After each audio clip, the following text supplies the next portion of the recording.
because some doors are locked for a reason. Some keys change your life forever, and some secrets, once seen, can never be unseen. This is the story of Bluebeard. Near the sea, in a rich province, lived a man with more money than anyone could count. His houses shone like gold, his gardens stretched beyond sight, and his horses filled endless stables.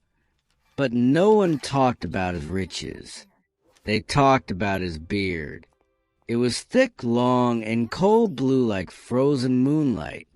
People stared and then looked away. They called him Bluebeard. He was not ugly and he was not old, but his smile felt wrong, like a door slowly closing. There were whispers that he had married before, more than once, and no one knew where those wives went. In the same village lived two sisters, noble by birth but poor by fate. Bluebeard visited them often and invited them and their mother to his grand chateau. The house was huge. The rooms echoed like palaces. Silk hung from every wall. Music filled the air, and jewels sparkled in the light. The younger sister stared in wonder, but the older sister leaned close and whispered that he scared her, not because of his beard, but because of his smile. Still, comfort is tempting, and fear grows quiet when gold shines loud. Bluebeard watched the younger sister closely, spoke kindly, gave gifts freely, and bowed like a gentleman. Soon, he asked her softly if she would be his wife. She paused for just a moment, then said yes. The wedding was grand, people cheered, and some prayed in silence, because happiness felt thin, like glass over darkness. At first, married life felt perfect. Bluebeard was gentle, his voice calm, his gifts endless, with feasts every night, music in every hall, and servants obeying her every wish. She almost forgot the whispers. Almost.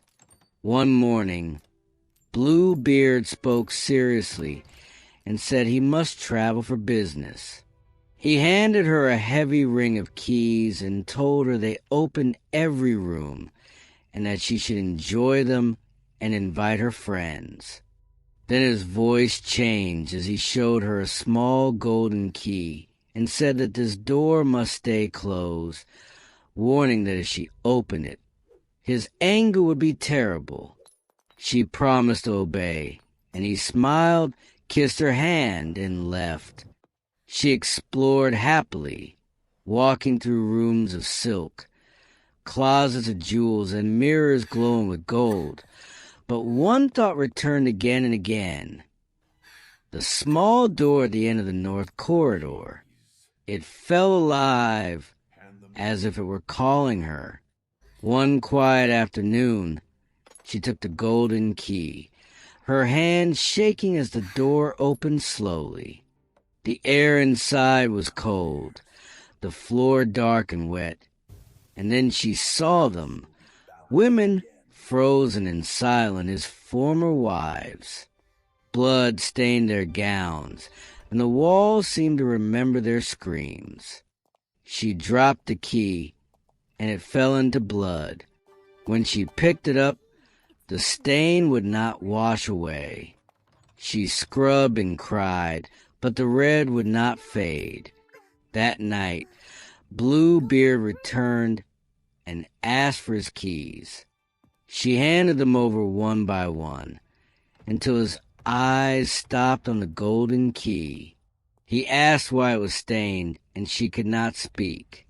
He growled that she had opened the door, and when she fell to her knees begging forgiveness, he told her she would die at dawn. Her sister and was visiting, and the wife whispered through the door that Bluebeard would kill her, and promised to watch from the tower and look for their brothers. Night passed like a slow wound, and at sunrise, footsteps echoed as Bluebeard shouted for her to come down, and cried that she saw nothing, then minutes later cried that she saw dust in the distance.